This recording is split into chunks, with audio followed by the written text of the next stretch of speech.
हम सीधे आपको लिए चलते हैं उत्तर प्रदेश के महाराजगंज, जहां पर अमित शाह रैली को संबोधित कर रहे हैं। तो आप मुझे बताओ, ये अखिलेश जी कहते हैं काम बोलता है, कुछ हुआ है क्या? हुआ है मित्रों? अखिलेश सरकार ने काम नहीं किया है, कारनामे करे हैं, कारनामे करे हैं। उत्तर प्रदेश के अंदर हत्या, बलात्कार, चोरी, लूट, डांड, अपहरण, फिरौती, ये सारे मामलों में उत्तर प्रदेश को नंबर 1 बनाने का काम ये अखिलेश सरकार ने किया है। मुझे बताओ, ये महाराजगंज जिला और नोएडा दोनों का कोई कंपैरिजन हो सकता है, तुलना हो सकता है? नोएडा का विकास और महाराजगंज का विकास तुलना हो सकता है? मगर मैं पूछना चाहता हूं, महाराजगंज वालों का दोष क्या है? होना चाहिए नहीं दोनों का समान विकास? जरा जोर से बोलिए, होना चाहिए या नहीं होना चाहिए? मित्रों, ये पूर्वांचल का तराई का विकास करने की ये बसपा सपा की सरकारों ने जरा भी कोई फिक्र नहीं करी। ये हाथी और साइकिल की सरकार जब जब आती है मित्रों, ये दोनों लूट खसोट करने में व्यस्त हो जाते हैं, जनता का काम कोई नहीं करता है। मित्रों, 15 साल बहुत बड़ा समय होता है विकास करने के लिए। 15 साल तक सपा बसपा का शासन रहा, उत्तर प्रदेश विकास के मामले में पिछड़ गया है। मोदी जी ने केंद्र में सरकार बनी, आपने हमारे पंकज चौधरी को विजेता बनाकर मोदी जी के समर्थन के लिए भेज दिया। पंकज भाई, मोदी जी का समर्थन करने से ही मोदी जी प्रधानमंत्री बने हैं। आप सभी ने 80 में से 73 सीटें दी, तभी जाकर मोदी जी प्रधानमंत्री बने हैं। यूपी की कृपा न होती तो मोदी जी प्रधानमंत्री न बनते। मित्रों, मोदी जी कहां से चुनाव लड़े हैं बताओ जरा? कहां से लड़े? बनारस कहां आया? कहां आया? उत्तर प्रदेश में कहां आया? पूर्वांचल में आया ना। मोदी जी ने उत्तर प्रदेश के विकास के लिए हर साल 1 लाख करोड़ रुपया ज्यादा भेजा है। कितना सहित पूरे देश की जनता को उनके हित व कल्याण के लिए जो असंख्य प्रलोभन भरे चुनावी वायदे किए थे, जिसमें से इनका मुख्य चुनावी वायदा विशेषकर यहाँ गरीबों व किसानों के लिए ये था कि केंद्र में बीजेपी की सरकार बनने पर केवल 100 दिनों के अंदर ही विदेशों से सभी काला धन अपने देश में वापस लाकर फिर उसमें से यहाँ प्रत्येक गरीब परिवार के हर गरीब सदस्य को 15 से 20 लाख रुपए के हिसाब से दिए जाएंगे। ये भारतीय जनता पार्टी का ये पहला मुख्य चुनावी वायदा था।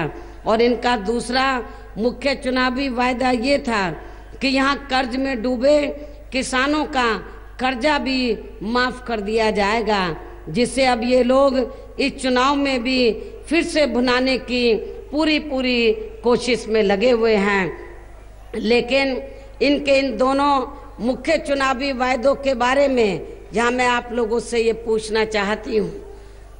यहाँ मैं आप लोगों से खासकर बलिया जिले के जो गरीब लोग हैं, किसान लोग हैं, उनसे ये पूछना चाहती हूँ कि केंद्र में बीजेपी की सरकार को बने हुए अब लगभग 3.25 वर्ष पूरे हो चुके हैं।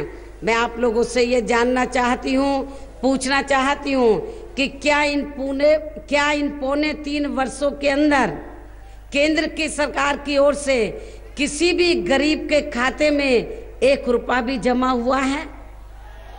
या आपके इस जिले में किसी भी हमारे किसान भाई का 1 रुपया भी कर्जा माफ हुआ है? मैं समझती हूँ कि नहीं हुआ है। और तो किसको अच्छे दिन लाने थे?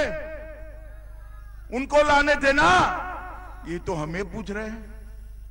इसका मतलब अच्छे दिन आप ला नहीं पाए, ला पाए क्या बताओ?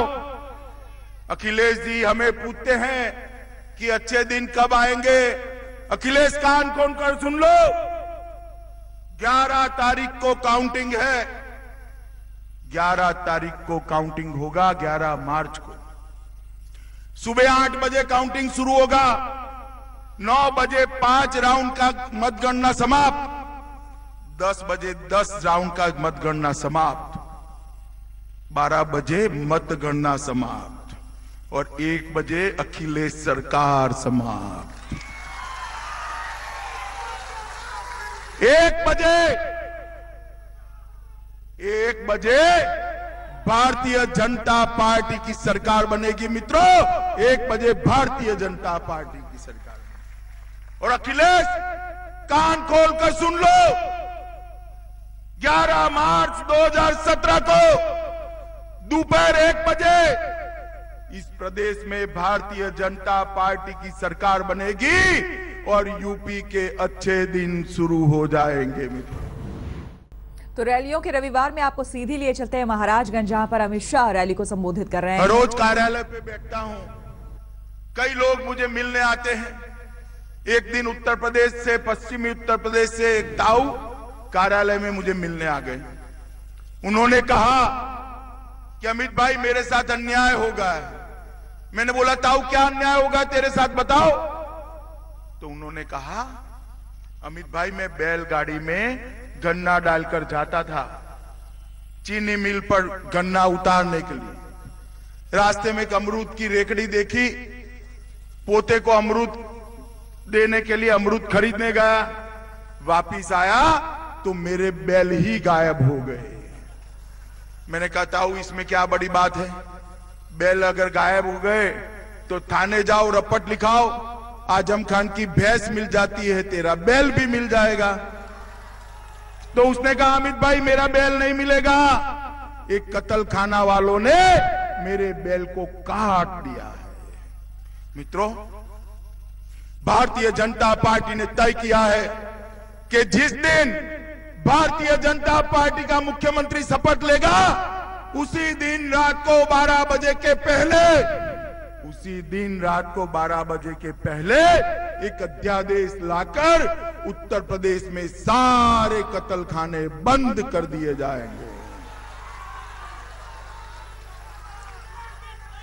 मित्रों, ये सपा बसपा कांग्रेस, इस सपा बसपा कांग्रेस ने उत्तर प्रदेश के अंदर गाय भैंस बैल के खून की नदियां बहाई है। नदियां तो हम भी बहाना चाहते हैं, मगर गाय भैंस खून बैल के खून की नहीं, दूध और घी की नदियां बहाना चाहते हैं, दूध और घी की। हमने तय किया है उत्तर प्रदेश के अंदर 40 नई डेयरी बनाएंगे। मित्रों, हर 2 जिले के बीच में एक डेयरी गरीब किसान की आजीविका का साधन बनने वाली है, साधन बनने वाली है। मित्रों, 25 नए मेडिकल कॉलेज खोले जाएंगे, 80 इंजीनियरिंग कॉलेज खोले जाएंगे, 70 लाख। रुकेंगे यहाँ पर एक और छोटे से ब्रेक के लिए। आप बने रहे हमारे साथ, देखते रहिए आज तक।